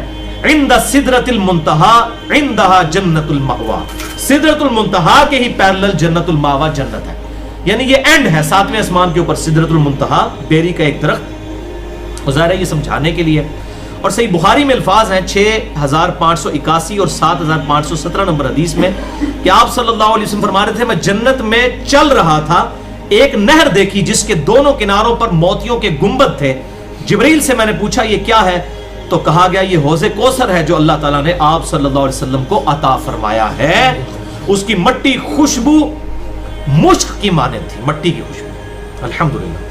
اور جامعہ ترمذی میں 3147 نمبر حدیث ہے کہ آپ صلی اللہ علیہ وسلم فرماتے ہیں مجھے شب معراج اللہ نے جنت اور دوزخ اور آخرت کی ہر وہ چیز دکھا دی جس کا وعدہ کیا گیا. یعنی قرآن حکیم میں جو عذابات یا نعمتوں کا ذکر ہے نا، جو نہ کسی آنکھ نے دیکھی، نہ کسی کان نے سنی، نہ کسی دل پہ کھٹکا گزرا، وہ ساری چیزیں شب معراج مجھے دکھا دی گئیں. جامعہ ترمذی 3147 انٹرنیشنل نمبر کے مطابق. اور مشکات المصابیح میں ایک حدیث ہے، یہ حدیث تو بیان کیے بغیر واقعہ معراج مکمل نہیں ہے نا. یہ آپ نے مجھے بتانا ہے کس کے بارے میں یہ حدیث ہے. مشکات المصابیح میں انٹرنیشنل نمبر کے مطابق 5149. شرح السنہ اور شعب الایمان امام بہقی کی کتاب کے کانٹیکسٹ میں انہوں نے وہ حدیث لی ہے کہ آپ صلی اللہ علیہ وسلم نے فرمایا کہ میں نے دوزخ میں شب معراج کچھ لوگوں کے ہونٹ دیکھے کہ آگ کی کینچیوں سے کاٹے جا رہے ہیں. بولے اعوذ باللہ تعالی. مجھے بتایا گیا یہ آپ کی امت کے خطباء ہے، تقریریں کرنے والے. یعنی آپ دوسرے معنوں میں جو میں کہتا ہوں علماء کرائم، علماء سو. ایک ہے علماء کرام عزت والے علماء، ایک ہے علماء کرائم، کرائم انگلش والا مجرم علماء. ان کے ہونٹ کاٹے جا رہے ہیں. اور 7 الفاظ بڑے خطرناک ہیں، اور اس میں الفاظ ہیں جبرائیل علیہ السلام نے عرض کی کہ یہ لوگوں کو تو نیکی کا حکم دیتے تھے اور خود عمل نہ کرتے تھے، کتاب اللہ پڑھتے تھے مگر کتاب اللہ پر عمل نہ کرتے تھے. سب سے پہلے مولوی نے پکڑا جانا ہے. یہ دیکھ لیں یہ جو منظر ہے نا دوزخ کا منظر بھی جو آپ صلی اللہ علیہ وسلم کو دکھایا گیا تو وہاں بھی مولوی نظر آئے ہیں. علماء سو، علماء حقہ کی بات نہیں ہو رہی ہے، علماء حقہ کی بات نہیں ہو رہی ہے، بلکہ پنجابی والے علماء جو اسی کے قافیے پہ ان کی بات ہو رہی ہے. اچھا سنن نبی داؤد میں ایک حدیث ہے 4878 غیبت والے چیپٹر میں، کتاب الادب چیپٹر کے اندر، کہ معراج میں میرا گزر ایسے لوگوں پر ہوا جن کے تانبے کے ناخن تھے جن سے وہ اپنے چہروں اور سینوں کو نوچ رہے تھے اور چھیل رہے تھے. میں نے پوچھا یہ لوگ کون ہیں؟ تو بتایا گیا یہ دنیا میں گوشت کھاتے تھے لوگوں کے اور ان کی عزت کے درپے رہتے تھے. یعنی تہمت لگانے والے اور غیبت کرنے والے لوگ. عزت کے درپے یہ ہے کہ خام خواہ تہمت لگانا. یعنی لوگ اس کو بڑا چھوٹا گناہ سمجھتے ہیں، کسی کے اوپر کو فتویٰ لگا دینا اور سمجھتے ہیں خیر ہے. تو یہ بھی میرا خیال علماء کے بارے میں زیادہ تر ہوگا جن لوگوں نے جھوٹے الزامات جو ہے وہ اہل حق کے اوپر لگائے ہوئے ہیں. لہٰذا یہاں پر اب یہ دوزخ میں کیسے پہنچ گئے؟ علماء کو کیسے؟ ابھی علماء تو دنیا میں موجود ہیں، ابھی تو جنت دوزخ کا فیصلہ ہونا ہے. آپ صلی اللہ علیہ وسلم کو پہلی دوزخ میں وہ دکھا دیے گئے. تو یہ بیسیکلی اینیمیشنز تھیں جو آپ صلی اللہ علیہ وسلم کو دکھائی گئی، جسے ہم کہتے ہیں اردو میں ممثل کر کے ٹائم میں سفر کر کے پہلے ہی آنے والا وقت دکھا دینا. یہ معجزہ تھا. لہٰذا اس کانٹیکسٹ میں غامدی صاحب کا موقف ٹھیک ہے کہ آپ صلی اللہ علیہ وسلم کو بعض ایسے مناظر دکھائے جاتے تھے جو اینیمیشنز ہوتے تھے، کیونکہ ابھی اسٹیبلش نہیں ہوئے وہ. لیکن وہ الگ سے ایک ٹاپک ہے، اس پہ اگر آپ کو شوق ہو تو میں آپ کو بتا دیتا ہوں. یہ ساری حدیثیں بخاری اور مسلم کے کتاب التعبیر اور کتاب الرؤیا چیپٹر میں مل جائیں گی. آپ صلی اللہ علیہ وسلم کو خوابوں میں، اور ظاہر نبی کا خواب وحی الہی ہوتا ہے. قرآن حکیم میں حضرت ابراہیم علیہ السلام کو خواب ہی دکھایا گیا تھا نا، بیٹے کو ذبح کرنے والا. اور بخاری اور مسلم کی حدیث ہے کہ انبیاء کی خبروں میں سے 46واں حصہ ہے یہ خواب نبوت کے حصے میں سے. تو بخاری اور مسلم میں یہ کئی احادیث ہیں. بخاری میں کتاب التعبیر چیپٹر ہے، مسلم میں کتاب الرؤیا ہے، اور یہ ساری کمبائنڈ فارم میں آپ کو مشکات المصابیح میں انٹرنیشنل نمبر کے مطابق 4606 سے لے کر 4627 تک 22 احادیث مل جائیں گی جس میں آپ صلی اللہ علیہ وسلم کو جنت اور دوزخ کے مناظر خواب میں دکھائے گئے، وہ تمام اینیمیشنز اور وہ ساری چیزیں اللہ تعالیٰ نے ممثل کر کے فزیکلی دکھا دی تھی الحمدللہ۔ صحیح مسلم میں ایک اور حدیث ہے 431 نمبر، عبداللہ ابن مسعود رضی اللہ تعالیٰ عنہ کہتے ہیں کہ جب رسول اللہ صلی اللہ علیہ وآلہ وسلم کو معراج کروائی گئی تو انہیں سدرۃ المنتہا تک لے جایا گیا، وہ چھٹے آسمان پر ہے۔ باقی ساری حدیثوں میں آیا کہ سدرۃ المنتہا 7ویں آسمان پہ ہے، اس میں آیا چھٹے، تو اس کی پھر علماء نے تعویل یہ کی ہے، محدثین رحمہ اللہ نے، کہ یہ سدرۃ المنتہا کا درخت چھٹے آسمان سے شروع ہو کر 7ویں پر مکمل ہوتا ہے، کیونکہ آپ دیکھیں سدرۃ المنتہا میں آتا ہے، آپ نے فرمایا انہیں پتے دیکھے اور اس کے مٹکوں کی طرح کے فروٹ دیکھے، ظاہر ہے کہ وہ پتے اور فروٹ تو اوپر والے حصے میں ہوتے ہیں، تو جڑ اس کی چھٹے سے شروع ہو جاتی ہے، زمین سے اوپر جانے والی ہر چیز کی حد سدرۃ المنتہا ہے، اسی مقام سے احکامات لیے جاتے ہیں، فرشتوں کو بھی، جبرائیل کو بھی اور نبی صلی اللہ علیہ وسلم پہ بھی نمازیں اسی مقام پر فرض ہوئی تھی سدرۃ المنتہا پر، اور اوپر سے جو حکم آتا ہے یہیں پر آ کر رکتا ہے اور یہیں سے احکام لیے جاتے ہیں۔ آپ صلی اللہ علیہ وسلم نے فرمایا جس چیز نے سدرہ کو ڈھانپنا تھا اس کو ڈھانپ رکھا تھا۔ ابن مسعود رضی اللہ تعالیٰ عنہ کا بیان ہے کہ اس سے مراد ہے، اور یہ آیت قرآن حکیم میں موجود ہے، وہ سونے کے پروانے اور پتنگے تھے جو کہ اس کے اوپر بیٹھے ہوئے تھے، یعنی سدرۃ المنتہا کے اس بیری کے درخت کے اوپر۔ رسول اللہ صلی اللہ علیہ وسلم کو سدرۃ المنتہا پر اللہ نے 3 چیزیں عطا فرمائیں، صحیح مسلم 431 نمبر، یہ اب آپ سن لیجیے۔ نمبر 1 5 نمازیں عطا فرمائیں، نمبر 2 سورۃ البقرہ کی آخری 2 آیات۔ میں اکثر آپ کو کہتا ہوں، ہمارے بلو کارڈ پہ بھی لکھی ہوئی ہیں، آمن الرسول بما انزل الیہ من ربہ والمؤمنون کل آمن باللہ وملائکتہ وکتبہ ورسلہ لا نفرق بین احد من رسلہ، یہ آخر تک، یہ 3 تحفے الحمدللہ۔ اور تیسرا تحفہ، یہ دوسرا تحفہ تھا، تیسرا تحفہ کہ جو شخص اللہ کے ساتھ کسی کو شریک نہ ٹھہرائے تو اللہ تعالیٰ قیامت والے دن اسے بخش دے گا، اور یہ تو قرآن حکیم میں واضح ہے، ان اللہ لا یغفر ان یشرک بہ ویغفر ما دون ذلک لمن یشاء، سورہ نساء نمبر 48 اور 116۔ تو بہرحال اس حوالے سے نمازوں کی اہمیت کے اعتبار سے میرا مسئلہ نمبر 70A 70B 84 42 سن لیں۔ سورۃ البقرہ کی آخری 2 آیات کے حوالے سے ایک حدیث میں ضرور بیان کروں گا، بخاری اور مسلم کی متفق علیہ حدیث ہے، بلو کارڈ پہ بھی ہم نے ڈالی ہے، بخاری میں 4008، مسلم میں 1878۔ آپ صلی اللہ علیہ وسلم نے فرمایا جو رات کے وقت سورۃ البقرہ کی آخری 2 آیات پڑھ لے گا اسے ہر چیز سے کافی ہو جائیں گی، یعنی وہ تہجد کا قائم مقام بھی ہو جائیں گی، اللہ تعالیٰ کی طرف سے ہر چیز جو مانگنی ہے، یہ دیکھیں ساری دعائیں ہیں اور بخاری مسلم کے الفاظ ہیں، اسے ہر وہ چیز عطا کر دی جائے گی جو اس میں مانگی گئی ہے۔ کتنی دعائیں ہیں، واعف عنا واغفر لنا وارحمنا انت مولانا فانصرنا علی القوم الکافرین۔ تو یہ اپنا وظیفہ بنائیں، کبھی نہ چھوڑیں، اس لیے ہم نے اپنے بلو کارڈ صبح شام کے اذکار والے میں سے ڈالا ہوا ہے۔ اس کے اور بھی فضائل ہیں بڑی ڈیٹیل کے ساتھ، مسئلہ نمبر میرا 112A-B-C قرآن حکیم کی 12 صورتوں کے فضائل پہ ریکارڈڈ ہے، اور توحید اور شرک کے اعتبار سے مسئلہ نمبر 3 دعا صرف اللہ ہی سے، اور اسی کی ایکسٹینشن ہے مسئلہ نمبر 43 وسیلہ اور توسل کے صحیح احکام و مسائل۔ اب 5-7 منٹ کی گفتگو باقی ہے، اس کو میں کنکلوڈ کرتا ہوں، پھر انشاءاللہ اگلی دفعہ باقی ڈسکشن کریں گے، اور وہ ہے بھائیو صحیح بخاری اور صحیح مسلم کی متفق علیہ حدیث ہے، بخاری میں 3886، مسلم میں 428۔ جابر بن عبداللہ رضی اللہ تعالیٰ عنہ کہتے ہیں کہ آپ صلی اللہ علیہ وسلم نے فرمایا جب قریش مکہ نے مجھے معراج کے حوالے سے جھٹلا دیا، ظاہر بہت بڑا دعویٰ تھا، 40 دن کا سفر اس زمانے میں، زمینی سفر آج بھی 2000 کلومیٹر، اور ایریل ڈسٹنس ہوائی سفر 1200 کلومیٹر، ایک بندہ کہ میں رات کے حصے میں وہاں بھی گیا، وہاں سے آسمانوں پہ واپس بھی آ گیا۔ تو قریش مکہ نے مجھے جھٹلایا تو میں حتیم کعبہ میں کھڑا ہو گیا، وہ جو سائیڈ پہ چھوٹی سی دیوار ہے، اللہ تعالیٰ نے میرے لیے بیت المقدس روشن کر دیا۔ کتنے دور؟ 2000 کلومیٹر زمینی سفر اور 1200 کلومیٹر ایریل ڈسٹنس، اتنی دور سے بیت المقدس ایسے سامنے لا کے رکھ دیا، اور قریش مکہ جو کچھ مجھ سے پوچھتے جاتے تھے میں علامات بیان کرتا جاتا تھا۔ الحمدللہ یہ کتنا بڑا معجزہ تھا۔ اس سے علم غیب والا بھی عقیدہ کلیئر ہوا، اس میں میں نے مسئلہ نمبر 6A کے اندر بھی یہ حدیث بتائی تھی کہ آپ صلی اللہ علیہ وسلم کو اللہ تعالیٰ غیبی خبریں عطا فرماتا تھا۔ اب وہ دیکھیں کیسے اوٹ پٹانگ سوال شروع کر دیے، انہوں نے کہا اچھا جی تم کہتے ہو ہم راتوں رات وہاں گئے ہیں، اچھا یہ بھی پتا چل گیا کہ یہ کوئی خواب نہیں تھا، ورنہ خواب ہوتا تو وہ کبھی مطالبہ ہی نہ کرتے کہ آپ نے کیا کیا دیکھا وہاں پر۔ خواب میں تو بڑے بڑے لوگ ہو آتے ہیں، تو وہ کہہ رہے اچھا تم گئے ہو تو ذرا بتاؤ کہ وہاں بیت المقدس کی سیڑھیاں کتنی تھیں, کتنے دروازے تھے. آپ اندازہ کریں ایک بندہ اگر ایک رات کے لیے زندگی میں پہلی اور آخری دفعہ وہاں پر گیا ہے تو اس کو یہ آپ کی اکیڈمی کی جو سیڑھی ہیں, میں کچھ 4 سال سے چڑھ رہا ہوں, آپ مجھے پوچھیں کتنی سیڑھی ہیں میں نہیں بتا سکتا, حالانکہ میں سینکڑوں دفعہ چڑھ چکا ہوں. آپ صلی اللہ علیہ وسلم ایک دفعہ گئے ہیں. اب جب یہ سوال کرنے شروع کیے تو ظاہر ہے آپ صلی اللہ علیہ وسلم کیسے, اس نظر سے تو آپ نے وہ چیزیں یاد نہیں کی ہوئی تھی. تو بخاری اور مسلم کے الفاظ ہیں بیت المقدس میرے لیے روشن کر دیا گیا. وہ پوچھتے جاتے تھے, میں دیکھ کے بتاتا جاتا تھا, الحمدللہ.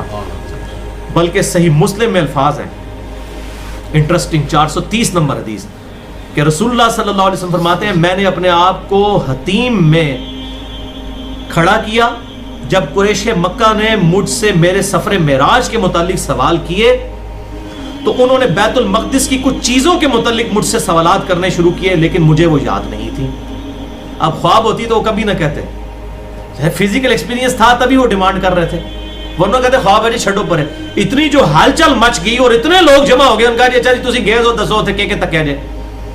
اب کئی لوگ ایسے بھی تھے جو بیت المقدس جایا کرتے تھے یروشلم میں تجارت کے لیے, کیونکہ مکے کے لوگوں کا تو کاروبار ہی تجارت تھا, ان کے وہاں تو کوئی چیز نہیں اگتی تھی, وہ اپنی چیزیں ہی وہاں لے کے جایا کرتے تھے, اون وغیرہ یہاں سے لے جاتے تھے, وہاں سے باقی چیزیں لے آتے تھے, جو بارٹر سسٹم ہے چیز کے بدلے چیز. تو ان کا اچھا جی اب وہ خصوصاً جو اس قسم کے فنیر قسم کے لوگ ہوں گے جو زیادہ سفر میں کرنے ہوتے اگے کیا ہوں گے, آج دسو کیا تک ہے تسی ہوتے. تو صحیح مسلم 430 نمبر حدیث کے الفاظ ہیں, آپ صلی اللہ علیہ وسلم فرمایا میں اس قدر غمگین ہوا کہ اس طرح کا غم مجھے اس سے پہلے کبھی نہیں ہوا تھا. غم کیوں ہو گیا کہ میں ایک سچا پیغمبر ہوں. اب یہ سوال اس طرح کے مجھ سے پوچھ رہے ہیں, اس نظر سے تو میرا وہ وزٹ ہی نہیں تھا. مجھ سے تو یہ پوچھو کہ میری انبیاء سے ملاقات ہوئی, جو میں نے ایکسپیرینس کیا.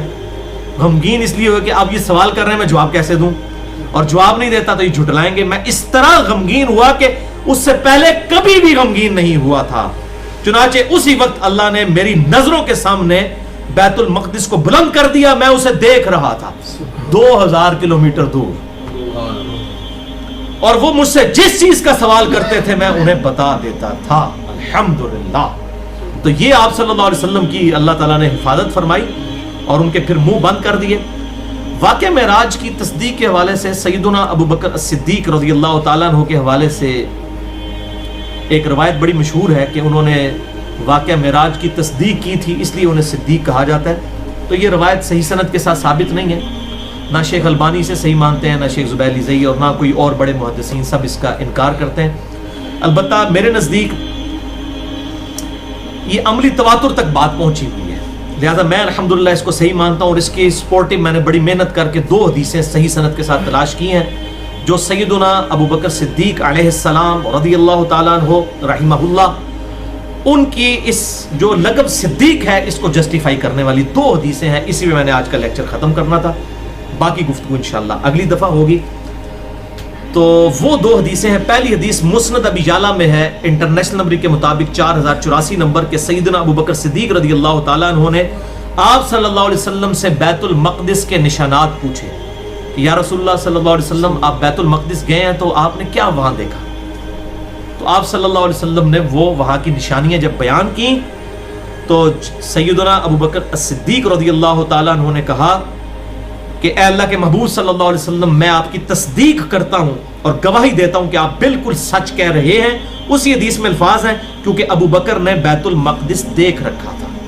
حضرت ابو بکر صدیق بھی تاجر تھے, انہوں نے فزیکلی بیت المقدس دیکھا ہوا تھا. انہوں نے کہا یا رسول اللہ سب سے پہلے میں آپ کی گواہی دوں گا, آپ جو نشانیاں بیان کر رہے ہیں یہ امپاسبل ہے کوئی شخص جو وہاں پر نہ گیا ہو اور اس طرح کی نشانیاں بیان کر دے, یہ آپ کے پیغمبر ہونے کی دلیل ہے الحمدللہ.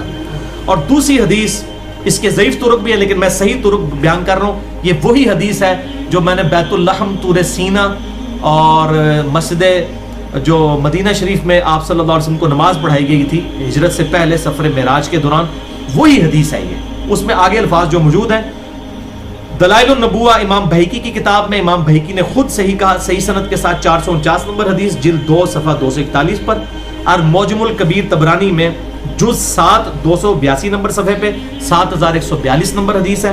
اور مجموع الزوائد میں امام حیثمی نے جو ابن حجر اسقلانی کے استاد ہیں حدیث نمبر 230 لی ہے جلد 1 صفحہ 85 پر کہ سیدنا ابو بکر صدیق رضی اللہ تعالیٰ عنہ نے عرض کی کہ اے اللہ کے محبوب صلی اللہ علیہ وسلم گزشتہ رات میں نے آپ کو بڑا تلاش کیا لیکن کہیں نہیں پایا، آپ رات کو کہاں تھے؟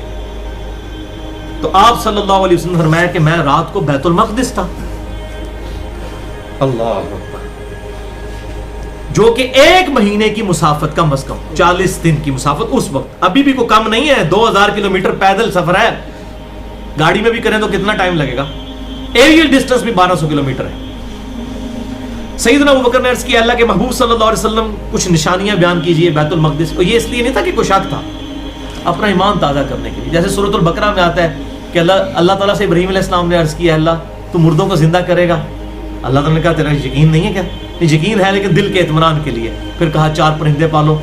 ابراہیم علیہ السلام کے تو ایمان پہ کوئی شک نہیں کر سکتا، انہوں نے بھی حق الیقین تک پہنچنے کے لیے وہ فزیکل ڈیمانسٹریشن دیکھی۔ یہاں پہ بھی حضرت ابوبکر صدیق نے اپنے ایمان کو حق الیقین تک پہنچانے کے لیے سوال کیا، معاذ اللہ کسی نیگیٹو انٹینشن سے سوال نہیں تھا۔ یا رسول اللہ نشانیاں بیان کیجئے۔ تو آپ صلی اللہ علیہ وسلم کے سامنے بیت المقدس کو کر دیا گیا۔ حضرت ابوبکر نے پوچھا، اللہ تعالیٰ نے سامنے کر دیا بیت المقدس۔ ہاں جی، پوچھ کے کچھ پوچھے گا، سب کچھ دسیا جائے گا۔ تو آپ صلی اللہ علیہ وسلم نے تمام نشانیاں بیان کی تو ابوبکر نے تصدیق کی اور کہا آپ سچے ہیں، لیکن یا رسول اللہ صلی اللہ علیہ وسلم کفار قریش جو ہیں وہ اس پہ باتیں بنائیں گے، آپ ان کو کیسے قائل کریں گے؟ میں تو تصدیق کرتا ہوں ان سارے کافروں نے تو بیت المقدس دیکھا بھی نہیں ہوا، میں نے تو دیکھا ہے، آپ تو بالکل صحیح کہہ رہے ہیں، تو ان کو کیسے منوائیں؟ یہ دوسرے معنوں میں اب ان کو کیا علمی پھکی دی جائے کہ ان کا ہاضمہ درست ہو جائے۔ اب آپ صلی اللہ علیہ وسلم نے کیا ارشاد فرمایا؟ ماشاءاللہ، آپ صلی اللہ علیہ وسلم فرمایا کہ ابو بکر جب یہ کافر تم سے پوچھے نا تو ان کو کہنا کہ تمہارا جو قافلہ ہے اس کو نبی صلی اللہ علیہ وسلم نے فلاں مقام پر راستے میں دیکھا تھا، یعنی قافلہ تجارت کے لیے گیا ہوا تھا اور وہ واپس آ رہا تھا، اور صرف دیکھا نہیں، آپ نے فرمایا کہ اس قافلے کا راستے میں ایک اونٹ بھی گم ہو گیا جو فلاں شخص نے ڈھونڈ کر لایا تھا، اس کا نام بھی بتا دیا، اور وہ قافلہ فلاں دن یہاں پہنچے گا۔ اب یہ ساری غیبی خبریں اللہ کے بتائے بغیر کوئی انسان نہیں بتا سکتا، اور یہاں پر بھی بات ختم نہیں، تمہارا وہ قافلہ فلاں دن یہاں پہنچے گا، اور جب وہ قافلہ یہاں پہنچے گا سب سے آگے وہ اونٹ ہوگا جس کی رنگ گندمی ہوگا اور اس کی پیٹھ پر 2 سیاہ بوریاں بھی لدی ہوئی ہوں گی، یہ لیڈ کر رہا ہوگا اونٹ جو اس قافلے میں آگے ہوگا، اور فلاں دن کو پہنچے گا۔ چلو بندہ یہ کہہ سکتا ہے راستے میں تھا، نہیں، بالکل ٹینیس ڈیٹیل تک۔ تو پھر اسی دن سب لوگ دوپہر کے وقت وہاں پر جمع ہوئے، اور پھر وہی کچھ ہوا جو آپ صلی اللہ علیہ وسلم نے فرمایا تھا، وہ قافلہ بھی آیا اور اس قافلے میں سب سے آگے وہ اونٹ تھا جس پر 2 سیاہ بوریاں لٹکی ہوئی تھیں۔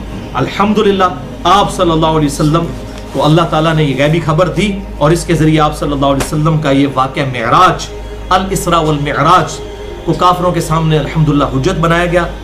دیدار الہی عز و جل کے حوالے سے ابھی ڈسکشن باقی ہے، وہ انشاءاللہ اگلی دفعہ تقریباً 1.25 گھنٹے کے اندر ہم کور کر لیں گے۔ وہ بڑی کریٹیکل گفتگو ہے، اس لیے میں نے اس کو اس سے الگ کیا، ورنہ اس میں 1-1.25 گھنٹہ اور لگ جاتا۔